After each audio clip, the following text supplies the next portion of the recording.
안녕하세요. 올랜도 킴입니다. 오늘은 비트코인에 관해서 한번 알아보겠습니다. 비트코인을 알아야만이 지금 시장의 하락 이유와 더불어서 어떻게 상승하는지를 알 수가 있다. 이렇게 말씀드립니다. 자, 어떠한 자산 가치가 떨어졌을 때는 그 폭락의 원인이 있습니다. 자, 그 원인을 알아야만이 우리가 고칠 수가 있겠죠. 그래서 6만 달러 정도로 아래로 떨어졌던데 그 세 가지 이론이 있다는 겁니다. 떨어진 이유. 자, 거기에 대해서 먼저 살펴보겠습니다. 2025년도 10월에 기록했던 사상 최고치 12만 6,200달러에서 지금 이제 59,930달러까지 떨어졌으니까 50%가 하락을 했죠. 그 하락했던 이유는 아무래도 홍콩 헤지펀드와 ETF 연계된 미국의 은행 상품이 비트코인의 폭락의 원인이다. 그렇게 지적하고 있고 6만 달러 또 다시 떨어질 수도 있고 채굴자들의 손익분기점 수준에 더 가까워질 수도 있다. 그렇게 이야기를 하고 있는데 가장 중요한 것은 홍콩 헤지펀드의 ETF 연계 상품이 아무래도 폭락의 원인이다. 그 이야기를 하고 있습니다. 자, 그렇다면 홍콩의 헤지펀드가 비트코인 매도의 벼위에 있는 이유가 뭐냐? 그렇게 했을 때는 비트코인 가격이 계속해서 오를 것이라는데 상당한 레버리지 투자를 했다는 겁니다. 중요한 건 여기서는 상당한 레버리지 투자다. 그것이 중요하겠죠. 그냥 투자가 아니고, 아무래도 지금 이제 비트코인 레버리지 투자가 엄청나게 많습니다. 그래서 이러한 펀드들은 블랙록의 IBIT, 이건 ETF죠. 이런 비트코인의 ETF에 연동된 옵션을 또 활용했다. 저렴한 엔화를 빌려가지고 이러한 투자에 필요한 자금을 조달했다. 돈을 빌려서 그 다음에 레버리지 투자를 했다. 그 이야기를 했죠. 그 다음에 또 그 ETF에 연동된 옵션을 갖다가 활용을 했다. 할 거 다 했다는 겁니다. 그래서 엔화를 다른 통화로 환전하고 가격을 상승 기대하면서 암호화폐 같은 위험 자산에 투자를 했다. 이렇게 말하고 있죠. 그래서 지금 이제 모든 것들의 레버리지도 그런 데다가 당연히 또 옵션들도 활용했고, 그러니까 레버리지에 레버리지를 계속해서 활용하면서 조그만 돈을 갖다가 엄청나게 부풀려 가지고 계속해서 투자를 갖다 단행했다. 그 이야기를 하고 있습니다. 자, 그때 팩트를 보게 되면 2월 5일자죠. 주가가 폭락했을 때 하이스트 볼륨이 있었다는 겁니다. 볼륨 자체가 가장 많았다. IBIT, 요거는 ETF입니다. 비트코인에. 자, 거기다가 이제 트레이딩 규모가 한 10.7밀리언 정도 되었고, 거기다가 러플리하게 900밀리언 정도의 옵션 프리미엄까지 붙었다. 자, 엄청나게 일단은 주가가 많이 폭락을 했는데, 자, 그때 거래량이 많이 익혔었기 때문에 완전히 좀 받아준 거 아니냐. 자, 그렇기 때문에 그쪽이 좀 바닥이 될 수도 있다. 자, 그 이야기도 하고 있습니다. 자, 그래서 거래량이 이때 많이 터졌죠. 밑에 보시게 되면 엄청난 거래량이 들어왔다는 겁니다. 자, 거래량이 들어왔다는 말은 아무래도 저가 매수세가 많이 들어왔다는 이야기이기 때문에 좀 바닥일 가능성이 있는 거 아니냐. 자, 그 이야기를 하고 있죠. 자, 그래서 다시 홍콩 헤지펀드로 들어와서 비트코인의 가격세가 멈추고 엔화 차입 비용이 증가되면서 엔화 비용도 많이 늘어났죠. 아무래도 이자가 금리가 올라갔으니까. 그래서 레버리지 투자는 순식간에 손실을 봤다. 대출 기관들은 더 많은 현금을 요구했다. 이게 마진콜이라는 겁니다. 아무래도 이게 가격이 떨어지니까. 그래서 펀드들은 비트코인과 다른 자산을 급히 매각할 수밖에 없었고 이는 가격의 하락을 더욱더 심화시켰다. 자, 여기서 일단은 주가의 하락이 원인이 됐다. 그 이야기를 하고 있습니다. 즉 말해서 지금 이제 전거금을 더 마진콜을 갖다 전거금을 더 많이 요구하니까 이걸 갖다 메꿔 넣어야 되겠죠. 안 메꿔 넣으면 다 털어버리니까 자동으로 청산돼 버리니까 그렇게 하기 위해서는 가장 큰 자산이었던 실버 있죠. 실버가 가장 많이 올라갔다는 겁니다. 엄청나게 실버 자체가 몇 배가 올라갔으니까 얘를 갖다가 털어가지고 전거금을 메꿔 넣다 보니까 얘가 폭락을 한 거죠. 얘는 훨씬 더 많이 변동성에 왔다 갔다 하니까 큰 자금들이 털어버리니까 얘가 같이 연동이 됐다. 그래서 결론 연동이 된 것은 누구냐? 골드가 연동이 됐다는 겁니다. 실버 떨어지니까 당연히 골드도 떨어질 수밖에 없는 가운데 있죠. 자, 골드는 가장 중요한 것이 화폐죠. 화폐가 가치가 완전히 엄청나게 떨어져 있으니까 무슨 일이 난 거 아니냐. 자, 그로 인해 시장 자체 나스닥이라든지 이런 것들이 같이 폭락을 했다. 자, 그렇게 보시면 되겠죠. 그래서 연쇄작용의 첫 번째 콜이 아무래도 홍콩의 헤지펀드에 지금 이제 맞은 콜이 되지 않았나. 자, 그렇게 보는 시각이 첫 번째 시각이다. 저렇게 말씀을 드릴 수가 있겠습니다. 자, 그 다음 또 두 번째 이론 자체를 본다면 모건 스탠리가 비트코인의 매도세를 초래했다. 그렇게 아사 헤이즈가 그렇게 이야기를 하고 있습니다. 지금 이제 비트맥스의 전 CEO 아사 헤이즈가 이야기했던 내용인데 아무래도 비트코인의 덤프 자체가 지금 이제 딜러들의 해칭 오프 때문이다. 이렇게 말하고 있죠. 자, 구조화된 그런 채권의 상품 때문이다. 그렇게 말을 하고 있습니다. 그래서 지금 비트코인을 갖다 매각할 수밖에 없었다. 자, 그 이야기를 하고 있죠. 자, 이런 것들 때문에도 하락을 했다. 자, 그것이 두 번째 이유 이렇게 말씀드립니다.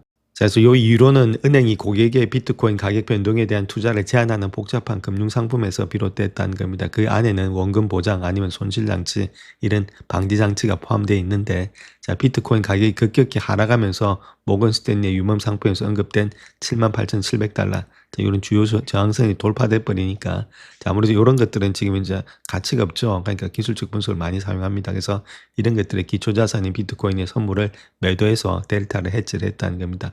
갖고 있는 자산이 지금 폭락하니까 선물로 해지가 들어가야 되겠죠. 그래서 음의 간말을 발생시켜서 가격이 더욱 하락할 수 있도록 해지 매도가 계속해서 가속화됐다.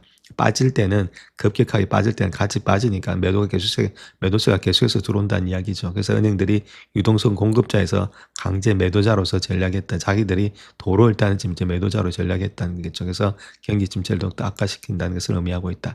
결론적으로 말해서는 이 상품을 판매해가지고 올라갔어야 되는데 올라가지 못하고 주가가 갑자기 비트코인 떨어지니까 그게 따라서 더 많은 매도세, 즉 말해서 선물이 들어옴으로 인해서 가격 하락 더 많이 부추겼다.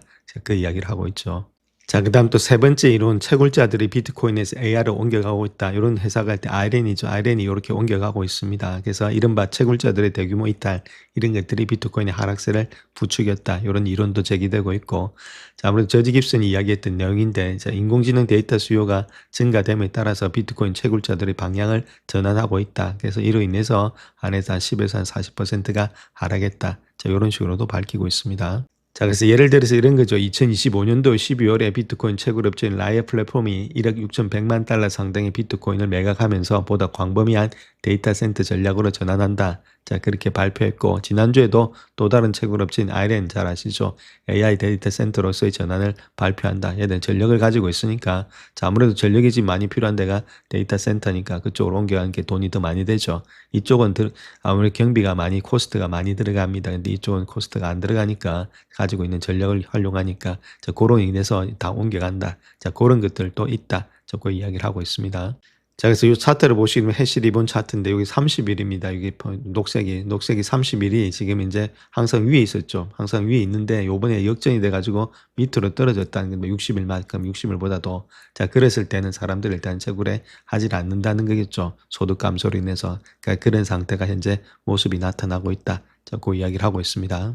그래서 토요일 기준으로 봤을 때 비트코인 하나를 채굴하는 데 드는 평균 전기 요금 자체가 58,160달러. 자, 거기다가 순생산 비용은 72,700달러. 이거 밑으로 떨어졌으니까 지금 모습에서 아무도 지금 생산을 하려는 의지가 없다. 그 이야기를 하고 있습니다. 자, 비트코인의 채굴자의 마진을 한번 보게 되면 그때 가격이 한 96,000달러 정도 됐을 때, 자, 그때 마진폭이 한 32.35% 정도 됐다는 겁니다. 자, 그 정도 됐을 때가 아무래도 생산 비용이 한 72,000 정도 되고 있으니까 마진이 이 정도 버니까 할만한데 지금이 67,000이니까 답이 없죠. 그러니까 마진이 안 나오니까 지금 이제 광부들이 안 캔다. 자, 그 이야기를 하고 있죠.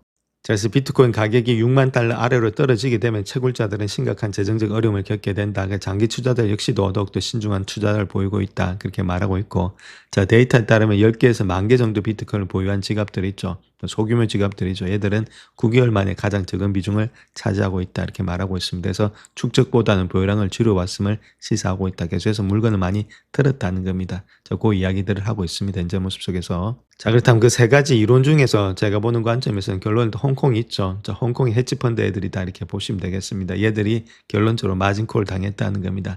자, 그 마진콜 당하다 보니까 자, 모든 일단 지금 이제 주시장이 하락, 나스닥이 하락까지 번진 거 아니냐. 자, 그렇게 볼 수 있겠죠. 여기서 가장 강력한 그런 지금 이론이 되고 있는데, 자, 그렇다면 지금 옵션에서 이게 주가가 올라갈 수 있느냐. 여기 우리가 좀 팽팽점을 줘야 되겠죠. 그래서 6만 대까지 좀 떨어졌다가 반등이 되고 있는데, 자, 거기에 따라서 이게 올라가게 되면은 시장 자체도 올라갈 수 있으니까, 자, 거기에 대해서 우리가 한번 계속해서 체킹을 하셔야 된다. 이렇게 말씀드릴 수가 있겠죠. 자, 그래서 그걸 갖다가 테이크 매수 비율을 통해서 우리가 한번 알아봐야 되는데, 이제 약세 심리의 정점을 나타내고 있다는 겁니다. 그렇다면 정말로 요거 자체가 비율 자체가 올라가면서 안도감이 찾아올지, 자, 거기에 대해서 한번 살펴보겠습니다. 자, 그래서 지난주 한 주 동안의 비트코인 가격이 역사상에서 가장 약세장 중에 하나를 경험하면서 중요한 기술적인 지지선을 차례로 무너뜨렸죠. 그래서 1월 중순 이후에 암호화폐 시장에서 한 1조 달러 규모의 자금이 유출됐다. 큰 손들이 다 빠져나갔다는 겁니다. 자, 약세장이 시작됐다는 사실이 확실해지면서 투자자들은 더욱더 회의적이 되었고 신중한 태도로 시장에 접근하고 있다. 뭐 중손이라든지 작은 손 이런 사람들이 다 빠져나갔다는 거겠죠. 이러한 행동의 변화를 보여지는 지표가 온체인 지표 중에서 비트코인 매수 비율, 비트코인 테이클 바이어 레이쇼 이렇게 보여주고 있는데 이것이 사상 최저치를 기록하고 있다. 그래서 지금 매수자 비율이 0.48로 상당히 많이 하락되어 있는 상태에 있다. 자, 그 이야기를 하고 있죠. 자, 그래서 요 분석 자체는 거래량 기준으로서 세계 최대 중앙 집중식 거래소인 바이낸스의 테이크 바이 비율의 하락에 기반을 하고 있다. 그렇게 말하고 있는데, 자, 테이크 매수 비율 자체는 매수량 대비해서 매도량의 비율을 나타내는 그런 시장의 심리 지표라는 겁니다. 일반적으로 값이 1 미만이면은 테이크 매도량, 공격적인 매도세가 훨씬 더 많기 때문에 테이크 매수량을 앞지르고 있다는 신호가 되고 있다. 그래서 매도세가 매수세를 압도하고 있음을 나타내고 있다. 자, 그 이야기를 하고 있죠. 예, 지금 현재 호수에서 본다면은 크립토 체인은 지금 바이낸스의 비트코인의 테이크 매수 비율 14일 이동 평균이 0.48까지 떨어지면서 최저치를 기록하고 있다. 이렇게 말하고 있죠. 그래서 부정적인 시장 심리가 나타나는 자, 그러한 것이 파생 상품의 시장 전반에 우려스러운 추세로 나타나고 있다. 그 이야기를 하고 있습니다. 자, 그래서 이렇게 상당한 하락 자체는 매도자들이 주문장을 압도적으로 장악해서 매수 저항 없이 공격적으로 매도 주문을 낸 거죠. 자, 그런 가운데인데 이런 공격적인 매도세가 좀 소진이 되고 매수세가 다시금 좀 유입되고 있는 것도 일부분 있으니까 조금 지켜봐야 되지 않나. 자, 그 이야기를 하고 있죠. 자, 그렇다면 현재 비트코인이 선수들이 생각하고 있는 가격대에 대해서 좀 말씀을 드리겠습니다. 요 라인대 있죠. 가장 중요한 라인대는 요 라인대에 있다 이렇게 말씀드릴 수 있겠고, 한 72,000대 약간 모건스탠리에서 선물 매도 간마가 엄청나게 나왔던 것들 있죠. 그 라인대가 요 라인대였습니다. 아무리 역사적으로 여기는 고점이었고 여기도 고점이었고 여기는 저점이었죠. 자, 그렇기 때문에 지금 저항과 지지가 만나는 그런 레지스턴스와 지금 서포트가 만나는 그런 지점이었습니다. 그걸 갖다 강하게 깨버리니까 역사적으로 이제부터는 좀 하락장이 되고 있다. 자, 그렇게 보면 되겠죠. 그렇기 때문에 지금은 비트코인 자체가 일단 하락으로 접어든 거지 여기서부터 상승으로 돌아나가서 완전히 급반등한다. 자, 그렇게 보기는 힘든 모양이 있다는 겁니다. 자, 그 다음 또 지금 선수들이 생각하는 입장은 이런 것들이 있죠. 주가가 추세가 무너졌다는 겁니다. 추세가 강력한 추세 있죠. 이렇게 가다가 추세가 무너진 것이 요때하고 지금 요때도 마찬가지입니다. 이렇게 장기 추세 있죠. 장기 추세가 좀 무너졌다는 겁니다. 이것이 가장 큰 지금 이제 아킬레스건이다. 장기 추세가 무너졌을 때의 하락폭을 보시게 되면은 고점 대비해서 내려왔던 폭이 적어도 77%까지도 내려온다는 겁니다. 그래서 장기 추세가 무너졌을 때는 추세 자체가 더 많이 내려갈 수가 있는데 여기는 77%니까 자, 여기서부터 내려왔던 폭을 본다면 이제부터 한 50%밖에 안 내려왔죠. 그러니까 선수들 입장에서는 좀 더 내려갈 수 있는 거 아니냐. 자, 그래서 내려간다면 이까지 60%까지 직전 저점에 있던 이까지 49,000대, 50,000대도 한번 깨지 않겠는가. 자, 그 이야기를 하고 있는 것이 이런 지점이죠. 자, 여기 직전 저점 요 라인대입니다. 자, 그렇게 되는 이유가 자, 아무래도 이렇게 강한 상승세 있죠. 주가가 올라갔더니 추세를 갖다 무너졌을 때는 이만큼의 하락폭이 생기기 때문에 지금도의 하락폭이 그 정도에 생겨야 되지 않냐. 자, 그 이야기를 하고 있는 겁니다. 지금 모습에서 좀 선수들 입장에서는 그렇게 생각을 하고 있고, 자, 그런 가운데 있는데 지금 이제 이렇게 만약에 폭락을 한다. 자, 그렇다면 나스닥이 올라가기는 상당히 힘든 모양이 되지 않겠는가. 자, 그렇게 보여주고 있죠. 그 첫 번째 이야기고, 자, 두 번째 이야기는 그런 것보다는 일단 어느 정도는 지금 주가 자체가 내려왔는데, 자, 요 정도 일단 지금 6만대를 일단 지켜주면서 약간의 이제 반등은 되고 있죠. 그래서 지금 트럼프가 있고, 트럼프 자체가 뭐 여러 가지 뭐 청문회 나가서도 뭐 여러 가지 말들이 많았죠. 베센트가 지금 이제 트럼프를 갖다 보호하기 위해서 우리는 뭐 이런 것들 도와주지 않는다. 아무래도 이게는 지금 이제 M2 공급량을 통해서 베일아웃 하지 않겠다. 뭐 그런 식으로 다른 것들은 이게 금융 상품이고 뭐 금이라든지 아니면은 금융기관이 망했을 때는 우리가 베일아웃을 통해서 우리 도와줄 수가 있는데 자, 그렇지 않을 때는 트럼프 이렇게 비트코인 이런 것들은 도와주지 않는다. 자, 그러니까 비트코인 옹호자들이 더욱더 많이 열받아 가지고 그렇게 돼 있는 것도 있죠. 자, 그런 것들도 있는데 중요한 것 자체를 봤을 때는 지금 모습에서 여기서 더 떨어진다 했을 때는 트럼프가 일단 2기 때 즉 말해서 공화당이 완전히 포기한다는 겁니다. 선거 자체를. 자, 그런 가운데 이 공화당의 지지자들이 갖고 있는 것이 다 비트코인이기 때문에 여기서부터 완전히 폭락을 시킨다. 그러면 게임을 끝낸다는 이야기인데 자, 거기까지는 가지 않을 것으로 보여주고 있다서 어느 정도 횡보라든지 그런 시간이 조금은 있어야 되지 않겠는가. 그렇다고 바로 급반등하기는 조금은 시간이 많이 걸리는 그런 모양이 있다. 저렇게 말씀을 드리겠습니다. 자, 일단 일봉으로 들어와서 조금 더 일단 지금 단기적인 시각에 대해서도 말씀을 드리겠습니다. 지금 모습에서 뭐 아까 말씀드렸던 베일아웃 자체는 자, 구제금융입니다. 이렇게 만약에 떨어졌을 때는 자, 재정부라든지 국가적인 차원에서 좀 도와줘야 되는 거 아니냐. 자, 그렇게 이야기했더니 그게 이거는 금융상품이 아니기 때문에 안 된다. 자, 그 이야기를 했던 거고.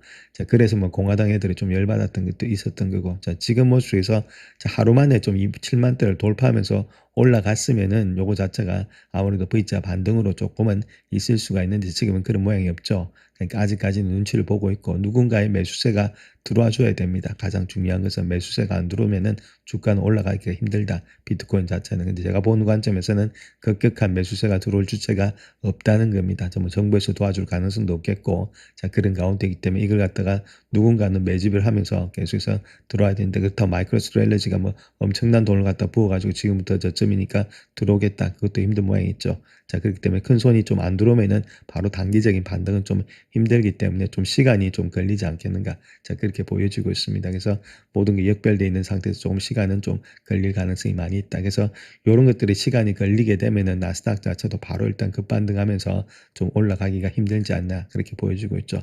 자, 그렇다고 해서 이거 자체가 완전 데드캣 바운스다 이래가지고 여기서부터 완전히 폭락을 해서 더 떨어진다. 자, 그렇게 보기도 조금은 힘든 모양이 있다 이렇게 보시면 되겠죠. 지금은 그래서 단기적으로 봤을 때는 좀 관망의 자세가 연출되지 않겠나. 자, 그렇게 보여집니다. 영상을 끝까지 시청해 주셔서 감사합니다. 영상이 도움이 되셨다면 구독과 좋아요 부탁드립니다. 감사합니다.